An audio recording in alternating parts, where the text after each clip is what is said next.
Megastar Chiranjeevi గారి cinema అసలు టాలీవుడ్ ఇండస్ట్రీలోనే అదొక అద్భుతం అని చెప్పుకోవాలి. జగదేక వీరుడు అతిలోక సుందరి మళ్ళీ May 9 రీ రిలీజ్ అవుతుంది.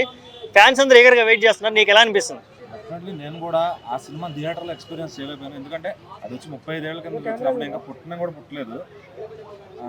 ఇంకా ఎలా చెప్పాలంటే అది థియేటర్లో చూడటం కోసం నేను చాలా ఈగర్గా వెయిట్ చేస్తున్నాను. అది ఇంకోటి ఏంటంటే ఆ సినిమా ప్రింట్ ఏ థియేటర్లో లేకపోతే అతి కష్టం మీద ఎక్కడో ఒక థియేటర్లో దొరికిందంట ఆ ప్రింట్. అది కూడా ఆ ప్రింట్ అంతా మార్చిపోయి రీల్ అంతా కూడా మచ్చలు పడిపోయి దాన్ని రెస్టోరేషన్ చేయడానికి వాళ్ళు చాలా ఖర్చు పెట్టారు. సో 8K క్వాలిటీలోకి తీసుకొచ్చారు. సో మన ఇండియాలో 8K క్వాలిటీ స్క్రీన్ లేకపోయినా కానీ 4K క్వాలిటీలో అయితే చాలా మంచి హై క్వాలిటీ ప్రింట్ వస్తుంది. అండ్ విత్ డాల్బీ అట్మాస్తో కూడా వాళ్ళు అటాచ్ చేశారనమాట. సో సినిమాని అప్పుడు థియేటర్లో చూడడం వాళ్ళు కానీ చిన్నపిల్లలు కానీ ఈ తరం వాళ్ళకి ఆ సినిమా గొప్పతనం చెప్పాలి. ఎందుకంటే మన ఇండియన్ సినిమాని ఒక స్థాయిని పెంచిన సినిమా అది. సో ఈ రోజుల్లో జనరేషన్ అంటే బాహుబలి అంటే తెలుసు, బట్ ఏ బాహుబలిలు ఏ స్టార్లు లేనప్పుడు ఒకడే మెగాస్టార్ ఉండేవాడు. ఆయన చేసిన ఒక డిఫరెంట్ ప్రయోగం రాఘవేంద్ర గారు ఒక మెగాస్టార్తో చేసిన అద్భుత సృష్టి అని చెప్పొచ్చు.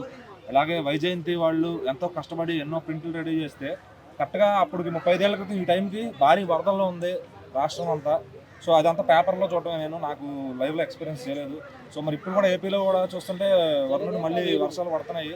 సో అదే వరదల్లో మళ్ళీ ఈ సినిమా చూడాలేమో అనిపిస్తుంది నాకైతే. అంటే ఆ యుఫోరియా మళ్ళీ క్రియేట్ అవుతుంది అనిపిస్తుంది నాకైతే.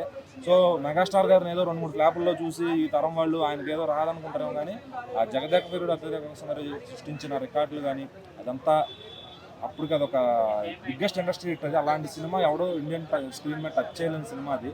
సో అట్లా చాలామంది అలాంటి కాన్సెప్ట్లు ట్రై చేశారు కానీ ఎవరి వల్ల కాలేదు. అది ఒక మెగాస్టార్కే సాధ్యం అనమాట. సో ఇంకా చెప్పాలంటే ప్రతి సాంగ్ అద్భుతమే. దాంట్లో మ్యూజిక్ గురించి అన్న, ఎస్పెషల్లీ మ్యూజిక్ గురించి మాట్లాడుకుందాం. నీకు ఇష్టమైన పాట ఏముంది దాంట్లో? అసలుకి ఆ ఇళయరాజా గారి మ్యూజిక్, బ్యాక్గ్రౌండ్ స్కోర్ కానీ, సాంగ్స్ కానీ, స్టెప్స్ కానీ. ఒక సాంగ్ అని చెప్తే మళ్ళీ ఇంకో సాంగ్ అన్యాయం చేసినట్టు అవుద్ది. అబ్బని దెబ్బ రజనీకాంత్ గారే శివాజీ సినిమాలో ఒక బిట్లో వాడుకుంటారు ఆయన.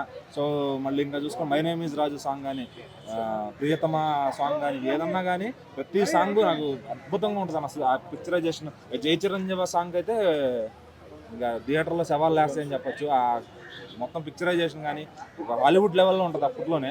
సో ఇంకా అది సినిమా మనం కలిపి చూసాం. సో ఎప్పుడు కూడా వైజయంతి మూవీస్ వాళ్ళు ఒక అద్భుతమైన క్రియేషన్ చేయడానికి వాళ్ళ ప్రొడక్షన్ నుంచి చూస్తూ ఉంటారు. సో అప్పుడు జగదేక వీరుడు తర్వాత ఇది కానీ కల్కి కానీ, సో మధ్యలో ఎన్నో సినిమాలు కొంచెం డౌన్ఫాల్ అయ్యారు. సో అంతా కూడా మళ్ళీ పికప్ అయ్యారనమాట. మళ్ళీ వైజయంతి వాళ్ళు వాళ్ళ ప్యాషన్తో లాస్ట్ ఇయర్ చిరంజీవి గారి బర్త్డేకి ఇందిరా వచ్చింది, చాలా బాగా ఎంజాయ్ చేసాము. సో ఇప్పుడు చూసుకుంటే జగదేక వీరుడు అతిలోక సుందరి, సో శ్రీదేవి గారు కూడా అతిలోక సుందరి ఈనాడు మన మధ్య లేకపోవడం ఎలా చూడాలి? ఇక లేదు, దానికి మనం ఏం చేయలేం అన్న. దానిపైన పెద్ద కాన్స్పిరసీ ఉంది, అది ఏం జరిగింది అనేది. సో ఆవిడ ఒక ఇండియన్ సినిమాని ఏలిన నటి, ఒక ఎరా ఆవిడ, అది అయిపోయింది. సో ఇప్పుడు ఏంటంటే ఆ టైంలో మిస్ అయిన వింటేజ్ క్రియేషన్ అంతా కూడా మళ్ళీ థియేటర్లో ఎక్స్పీరియన్స్ చేయొచ్చు. సో పెద్దవాళ్ళైనా వెళ్ళొచ్చు, చిన్నవాళ్ళైనా వెళ్ళొచ్చు. దాంట్లో ఏదో ఏ సర్టిఫికేట్ కంటెంట్ ఎటువంటిది ఏమి ఉండదు, చాలా క్లీన్గా ఉంటుంది సినిమా. అండ్ శ్రీదేవి గారి గురించి ఇందులో ఇంకో గొప్పతనం ఏంటంటే ఆవిడ ఈ సినిమా కోసం మేకప్ కానీ అంతా కూడా ఆవిడ పర్సనల్ టీంతోనే ఆ గెటప్ అంతా కూడా వేయించుకొచ్చారనమాట. సో ఇంకా చిరంజీవి గారి అభిమానులకి అయితే, ఈ జనరేషన్లో ఉన్న వాళ్ళకైతే చాలా మంచి ఫీస్ట్ లాంటి సినిమా అది. ఇంకా అద్భుతంగా వస్తుంది సినిమా కూడా. అది నాకైతే, నేను అప్పుడు థియేటర్లో ఎక్స్పీరియన్స్ చేయలేదు కాబట్టి నేను ఇప్పుడు చాలా ఎంజాయ్ చేస్తాను అనుకుంటున్నాను. సో ఎన్నోసార్లు టీవీలో చూసుకుంటాను. రామ్ చరణ్ మళ్ళీ ఇది సేమ్ జగదేక వీరుడు అతిలోక సుందరి 2 కానీ, లేదంటే దీన్ని రీక్రియేట్ చేయడం కానీ జరిగితే చూడాలని ఎక్స్పెక్ట్ చేస్తున్నాను. అది చేయకపోతే అట్లా, ఎందుకంటే శ్రీదేవి గారి కూతురు ఉంది, చరణ్ గారు ఉన్నారు. ఇప్పుడు ఇద్దరు కూడా ఆల్రెడీ పెద్ద సినిమా చేస్తున్నారు.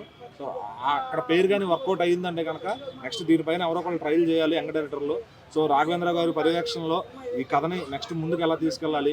సో ఒకవేళ అతను కొడుకున్నా లేదంటే అతను నెక్స్ట్ జనరేషన్, అంటే గతంలో చిరంజీవి గారు తమన్నా యాక్ట్ చేస్తే బాగుంటుందని హింట్ ఇచ్చారు అన్నారు. కానీ తమన్నా గారిది ఏజ్ ఫ్యాక్టర్ అడ్డైపోతుంది అనమాట, సెట్ అవ్వదు.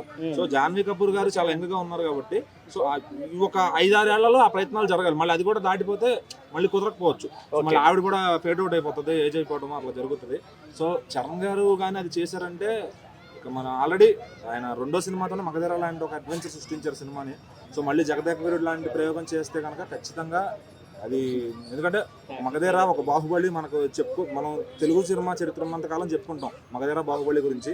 సో మళ్ళీ జగదేక వీరుడు అలా అప్పట్లో చెప్పుకున్నారు, ఇప్పుడు అది 2వ పార్ట్ వస్తే కనుక మళ్ళీ ఖచ్చితంగా చెప్పుకుంటారు. అది తెలుగు సినిమా బతికున్నంత వరకు కూడా ఆ సినిమాలు బ్రతికే ఉంటాయి అనమాట. మరి చిరంజీవి గారి సినిమాల నుంచి వచ్చిన క్లాసిక్ ఇండస్ట్రీ హిట్.